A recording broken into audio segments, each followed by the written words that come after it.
কয় যে তোরে ভালোবাসি। আমি বললাম আমি ভালোবাসা চাই না, আমি ভোট চাই। কয় ভোট ভালো না বাসে তোরে ভোট দেবো কেমনে? আমার ওই বান্ধবী এখনো বেঁচে আছে, সে সরকারি একটা জব করে, মাঝে মধ্যে হয়। আমি বলি যে তোমরা তো এসিতেই থাকো, আমরা ওই রাস্তায় ছিলাম, এখনো রাস্তায় আছি। কয় যে স্যার কি করতে হবে? আমি কিছু করতে হবে না, ওই সময় একটা ভোট দিতে চাইছিল, দিতে পারো নাই, কারণ পরে রাষ্ট্রীয় নির্বাচনটা বন্ধ হয়ে গেছে। আমি এই কথাটা বলতে ইমোশনাল হচ্ছি। আমি বিশ্ববিদ্যালয়ের রাষ্ট্রীয় নির্বাচনে আমাকে একটা হলের জিএস ক্যান্ডিডেট করা হয়েছে। আমি ভোট চাওয়ার জন্য গিয়েছি। আমার ডিপার্টমেন্টের আমার বান্ধবী, আমি এখন খুব সাহসী মনে হয়, আমি খুব লাজুক প্রকৃতির মানুষ। আমার পরিবারের সদস্যরা আছেন, কেউ কেউ জানেন তারা। আমি আমার ভোট চাইতে গিয়েছি যে আমি জিএস ক্যান্ডিডেট শহীদ শামসুজ্জোহা হলের।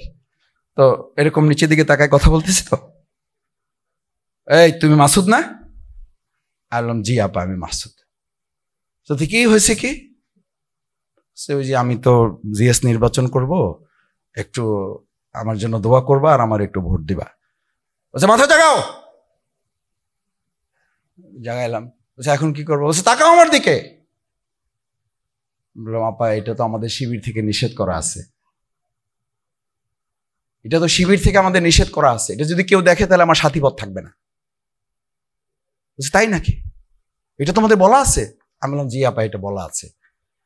বলছে তাহলে ভোট নেবে কি করে? আমি বললাম এই যে ভোট চাইতেছি আপনাকে, শরীয়তের সীমা যেন লঙ্ঘন না হয়, কারণ এটা তো শুধু শিবিরের নির্দেশ না, এটা আল্লাহ রসুলের নির্দেশ। একবার কারো দিকে আমাদের বোনদের, আমাদের মায়েদের, এরকম যারা কন্যা সন্তান তাদের দিকে যারা শরীয়তের দৃষ্টিতে তার জন্য জায়েজ নেই, একবার তাকালে আল্লাহ মাফ করবেন। দ্বিতীয়বার তাকানোটা মাফ করবেন না, শুধু বলা হয় যে ওই যে তাকানোটা শফিকুল ইসলাম মাসুদের না, তাকানোটা ইবলিসের। কার? আচ্ছা এটা জামাতের কথা, এটা শিবিরের কথা, কার কথা? প্রিয়নবী মুহাম্মদুর। আচ্ছা এইরকম ইবলিস ঢাকায় আছে, পটুয়াখালীতে তো নাই, যে একবার তাকানোর পর দুইবার তাকানোর মতো আল্লাহর ওলি এই সমাজে আর পাওয়া যাবে না। শুধু একবার কোন রকম তাকায় আর চোখ ফিরায় না, কারণ একবার যায়। চোখ ফালাও না কেন? চোখ ফালাই এরপর কি করব? এরপর তো ইবলিস হয়ে যাব। তো একবার যেমন তাকান দিছে, ওর মধ্যে যে ইবলিস ঢুকে গেছে ওই হুঁশ আর তার নাই। আমার অভিভাবক বৃন্দ, আপনাদের কষ্ট বাড়াতে চায় না। বাংলাদেশ ইসলামী ছাত্র শিবিরে ইবলিসপনা থেকে একজন যুবককে বাঁচানোর জন্য আমাকে যখন এই কথা বলেছে, আমি যখন বললাম আপা আমি যদি আপনার দিকে তাকাই আমি আপনার ভোট নেব না, আমি আপনার ইজ্জত নেব, আমার এটা ভিডিও ক্লিপে ভাইরাল কথা আছে। আমি যদি চোখ দিয়ে আপনার দিকে তাকাই, আপনার দৃষ্টির দিকে তাকাই, আপনার চেহারার দিকে তাকাই, আপনার শরীরের দিকে তাকাই, ইসলাম বলছে আমার মধ্যে কুপ্রবৃত্তি আমাকে সব সময় দাবিত করে।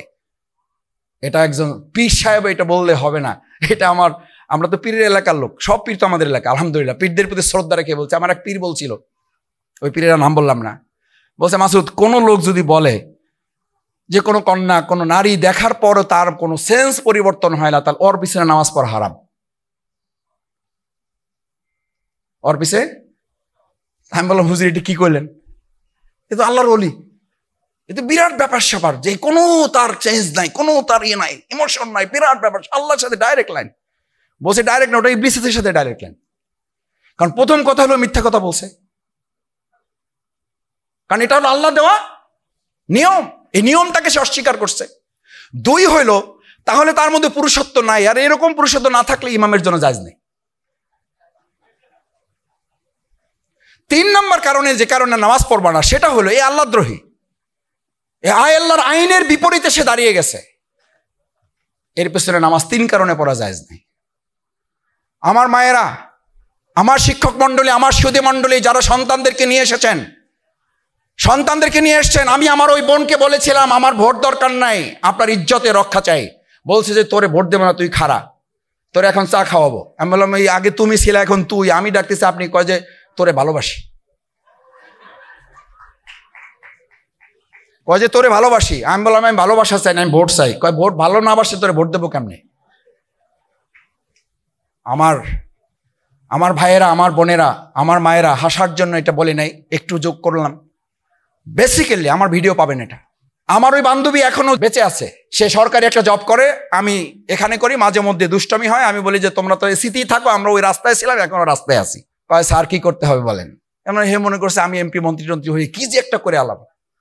কয় যে স্যার কি করতে হবে বলেন? কিছু করতে হবে না, ওই সময় একটা ভোট দিতে চাইছিল, দিতে পারো নাই, কারণ পরে রাষ্ট্রীয় নির্বাচনটা বন্ধ হয়ে গেছে। বলেছে এই কারণে সে তখন বলেছিল তোরে ভালোবাসি, শুধু তোরে ভোটও দেব, তোরে ভালোবাসি, কারণ যে আমার ইজ্জতের সুরক্ষা দেবে সেই হচ্ছে আমার ভাই, তাকেই ভালোবাসা যায়। ইসলামী ছাত্র শিবির কোনো গার্লফ্রেন্ড বয়ফ্রেন্ড তৈরি করে না। ইসলামী ছাত্র শিবির শিক্ষা প্রতিষ্ঠানে ভাই এবং বোন তৈরি করে, মাঝখানে ইসলামের দেয়াল তৈরি করে একটা সুরক্ষা দিয়ে দিতে চায়। আমরা ভাই বোন, আমার বোনের ইজ্জত রক্ষা করা যেমন আমার দায়িত্ব, আমার এই কন্যাদের ইজ্জত রক্ষা করা ছাত্র শিবির দায়িত্ব মনে করে।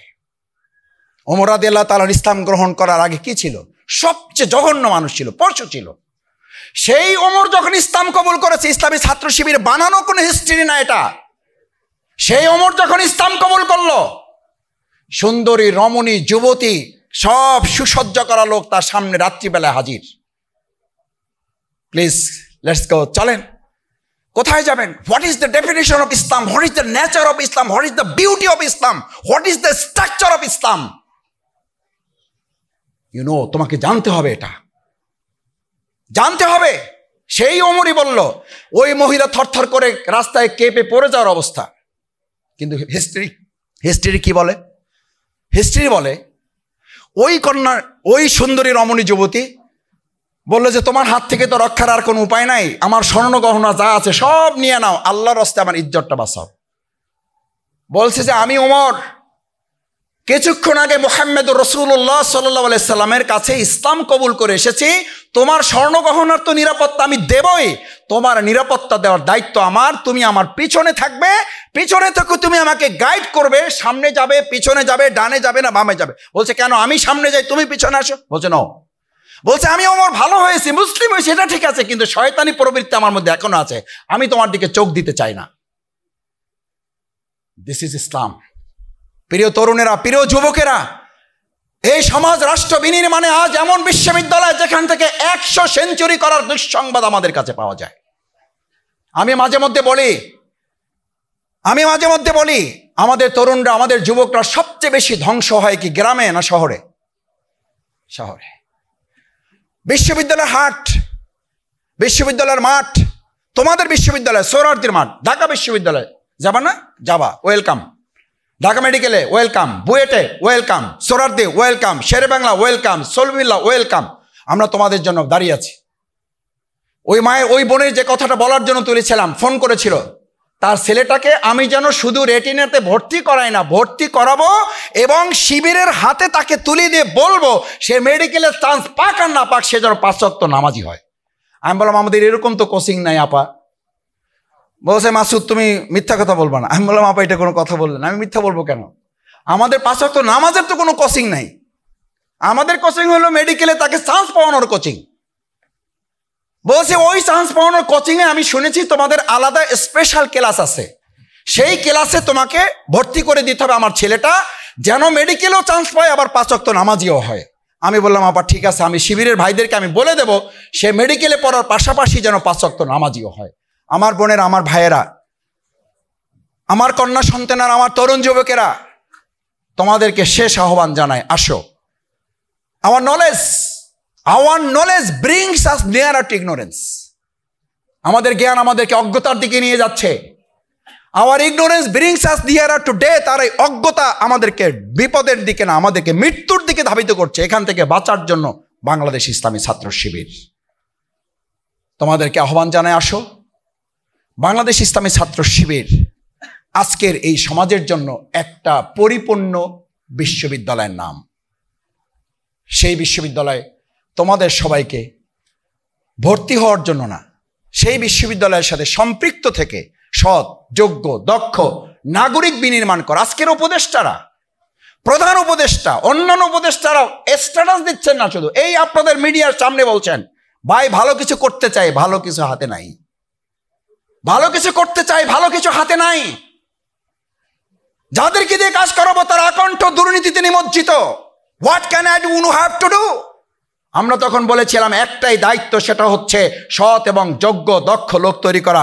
আমি শেষ কথা বলি, এই মোবাইলে তুমি সার্চ দাও, আজকে ক্যারিয়ারের কথা আলোচনা ঘন্টার পর ঘন্টা করতে পারো। মায়েরা বাবারা ভালো করে খেয়াল করেন, আপনি ডাক্তারের জন্য এখন এখানে অনলাইনে সার্চ দেন, কত ডাক্তার লাগবে, কত অভিজ্ঞতা লাগবে, কত চিকিৎসা লাগবে, সব এখানে পাবেন। সার্চ দেন, এখানে বসে পাবেন। আপনাকে এখানে লাইভে শোনাই দেবে আপনার জ্বর হয়েছে, কাশি হয়েছে, ক্যান্সার হয়েছে, যক্ষা হয়েছে, হাম হয়েছে, করোনা হয়েছে, আপনি এইটা এইটা এইটা এটা করেন। আচ্ছা, এখন সার্চ দেন, গুগলে গিয়ে বলেন, ভাই গুগল আসসালামু আলাইকুম, আমার বাউফল পটুয়াখালী উপজেলা পরিষদ জেলা কার্যালয় পটুয়াখালীর পৌরসভা পরিচালনার জন্য আমার 5 জন সৎ যোগ্য দক্ষ মানুষ দরকার। যদি বিশ্বাস না হয়, আমার চাইটি এক্সপার্ট এখানে আছে, যাও সার্চ দিলে সৎ মানুষ দরকার, 5 জন সৎ মানুষ দরকার, 3 কোটি টাকা দেবো, লিখে দাও, সার্চ দাও গুগলে, ওই বেটা তোমাকে নিয়ে যাবে ক্লাস 7-এর সততার ক্লাসে। তার মানে হচ্ছে গোটা পৃথিবী তথ্য প্রযুক্তিতে অনেক দূর চলে গেলেও সততার জায়গায় এখন পর্যন্ত গুগল আছে। কোন ক্লাসে? কোন ক্লাসে গুগল? বিশ্বাস না হলে এখন সার্চ দাও, বাড়িতে গিয়ে সার্চ দিয়ে দেখো। এই জায়গায় গুগলকে অতিক্রম করে ইসলামী ছাত্র শিবির এই দেশ পরিচালনায় 2 জন মন্ত্রী উপহার দিয়েছিল। তারা বলেছিল, আমরা 3টা মন্ত্রণালয় চালিয়েছি, 2 টাকার দুর্নীতি করেছে, প্রমাণ করতে পারলে আমরা এখান থেকে চলে যাব। This is Bangladesh, this is Bangladesh ইসলামী ছাত্র শিবির। এটা হচ্ছে ছাত্র শিবিরের অর্জন। আসো, সেই অর্জনে তোমরা যখন আরো মিলিত হবে, তখন আমরা সমৃদ্ধ একটা বাংলাদেশ বিনির্মাণ করতে পারবো। সেই সমৃদ্ধ বাংলাদেশ বিনির্মাণে তোমাদের সাথে আমরা যাত্রী হতে চাই। আমরা তোমাদের সাথে নিব না, তোমরা যাবে, তোমাদের পিছনে আমরা হাঁটবো। সেই বাংলাদেশের নেতৃত্ব তোমরা দেবে, সেই প্রত্যাশা ব্যক্ত করে শিক্ষক মণ্ডলী, অভিভাবক বৃন্দ যারা আছেন, সবাইকে ধন্যবাদ জানিয়ে আমার কথা শেষ করছি। আল্লাহ হাফেজ।